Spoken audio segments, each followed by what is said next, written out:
penggagas Lampung Berjaya ini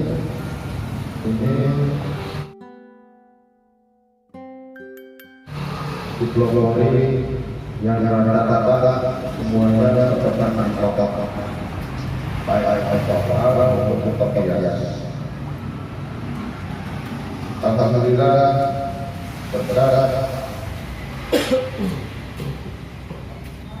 dan sadar mempunyai NPWP dan ini berbahagia jadi ini akan merokok NPWP rokok setelah jadi NPWP-nya merokok. Baiklah, saya akan membacakan visi dan misi terbentuknya Penggagas Lampung Berjaya ini.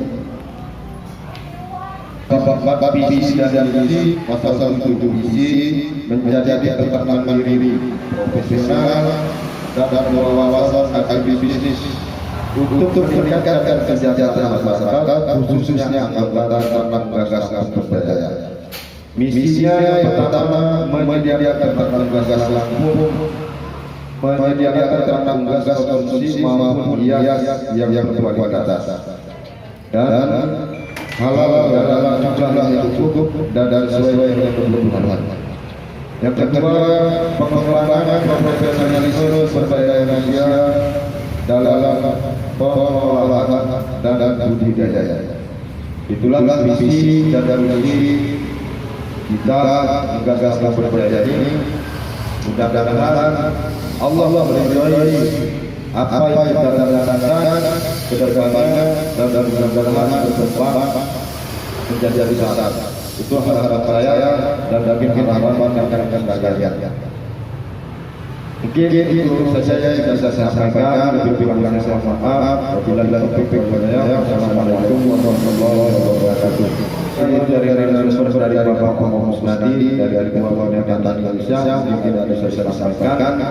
Saya mempunyai lembaga namanya Bina Tani Indonesia. Bina Tani Indonesia itu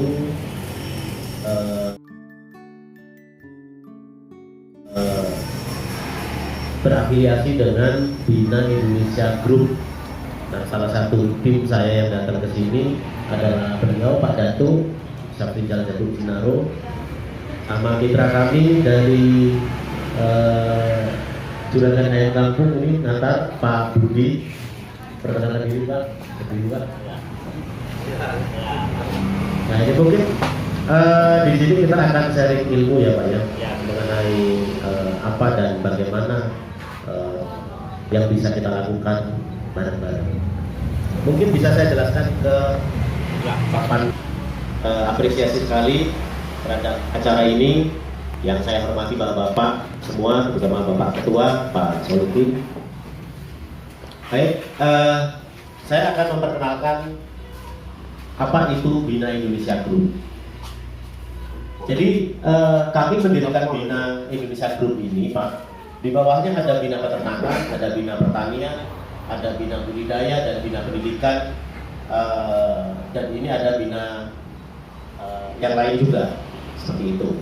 Kami jadi satu, merupakan lembaga swadaya yang tidak didanai oleh siapapun. Nah, tugas kita adalah membantu menemukan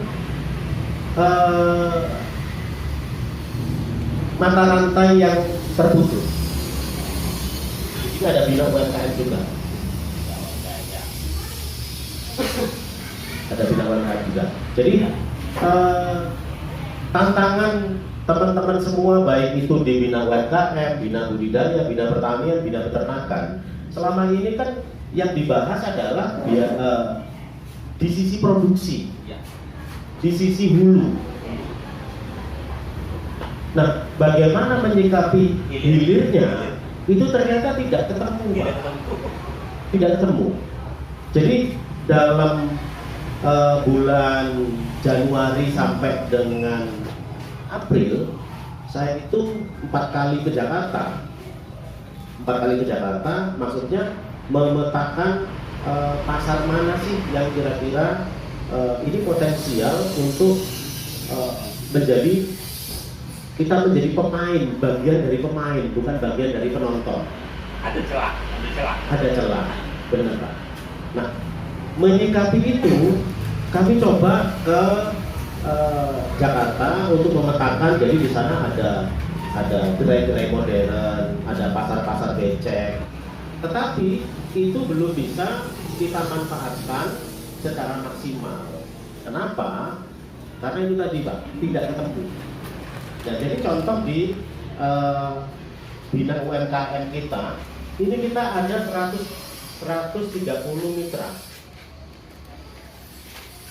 130 mitra IKM ya Pak ya, industrinya. Oh, habis ya?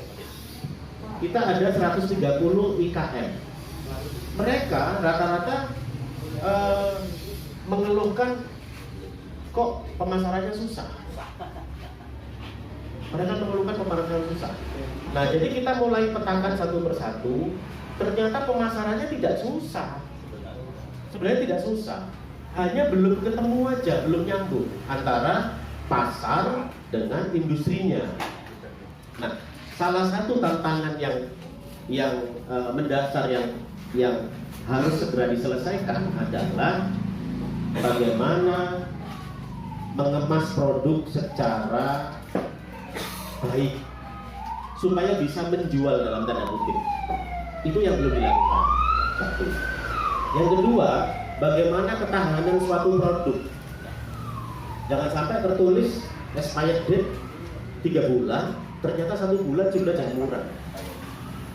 Ini akan merepotkan kita ke Jakarta. Seperti itu. Nah, kita coba sampaikan ini kepada teman-teman. Ini bagaimana cara menyikapinya. Nah, ternyata dari 130 belum ada 5 yang sanggup. Belum ada 5 dari 130. Segitu banyaknya Pak. Nah, sehingga kita terus mengedukasi ke teman-teman industri rumahan. Kita lakukan pembinaan seperti ini. Dan itu semua kita kasih secara gratis. Nah, dari sisi budidaya dan pertanian, kita juga sudah memberikan pembinaan ke petani cabai organik, petani tomat organik. Beliau sudah meliputnya. Terus ke peternakan, kita juga sudah melakukan yang namanya pembinaan bagaimana produk yang dihasilkan ini bisa diterima pasar.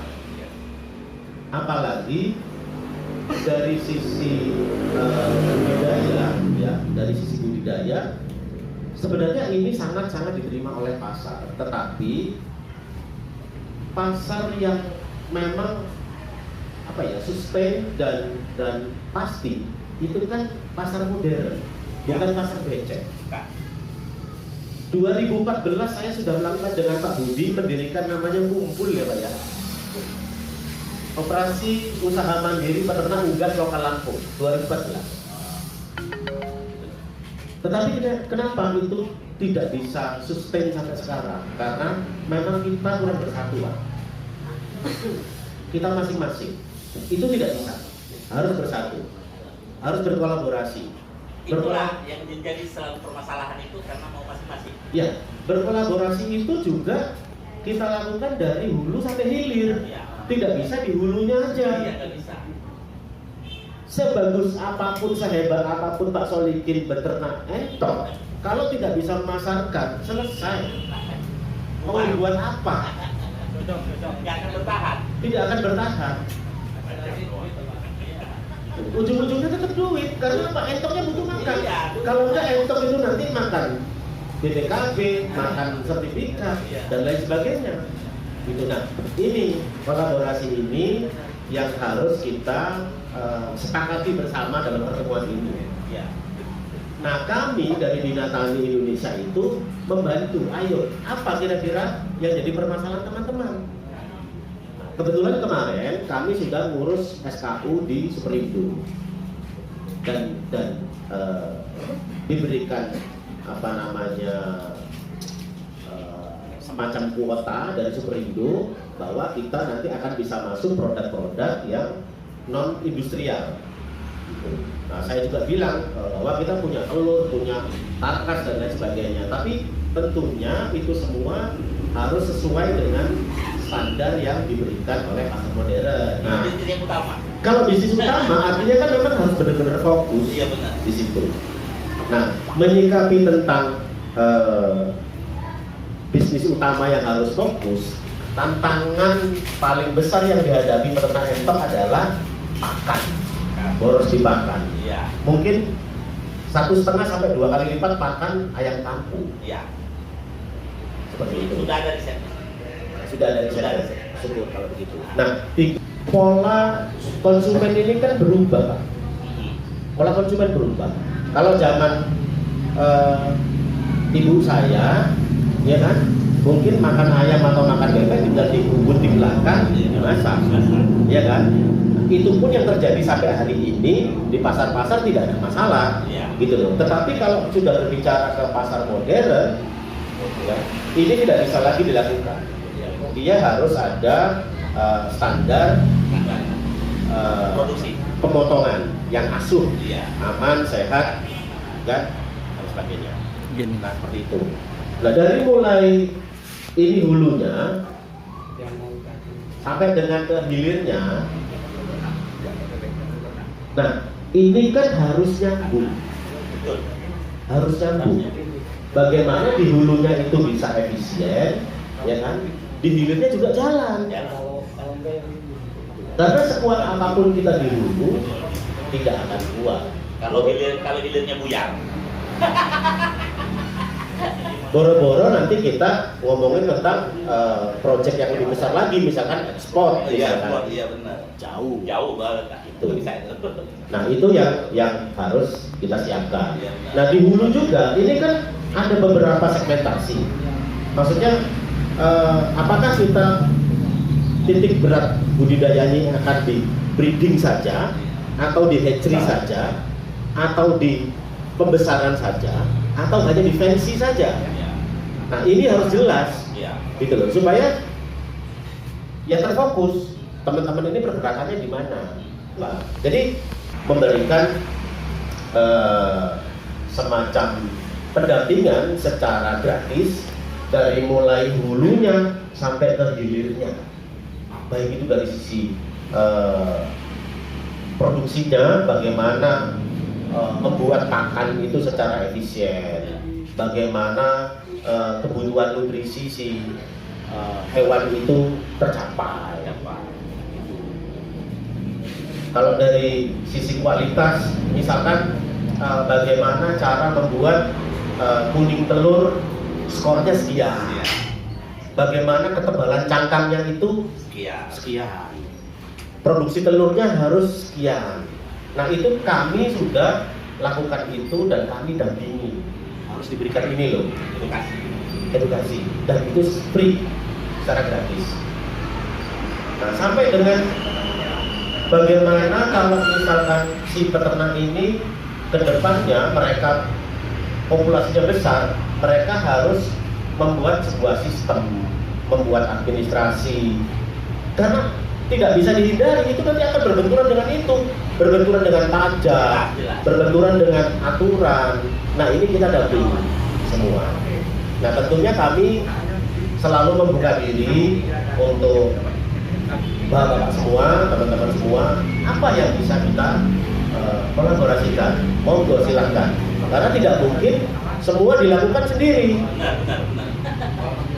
Motong sendiri, belah sendiri, lusuk sendiri, bakar sendiri, dimakan sendiri. Tukang sate itu Pak, Iya. nggak bisa. Butuh kolaborasi. Nah jadi di Bina Tani kami terbuka dari mulai sisi peternakan, perikanan, perkebunan dan lain sebagainya kami terbuka. Karena itu tadi rata-rata dari teman-teman kita, baik itu pembudidaya maupun industri UMKM itu saya ngomongnya bukan masalah ya, tapi tantangan yang dihadapi itu adalah bagaimana membawa produk ini ke pasar. Karena apa, ujung-ujungnya akan ke sana. Sana endingnya. Apakah siap atau tidak, kembali lagi ke Bapak semua seperti apa.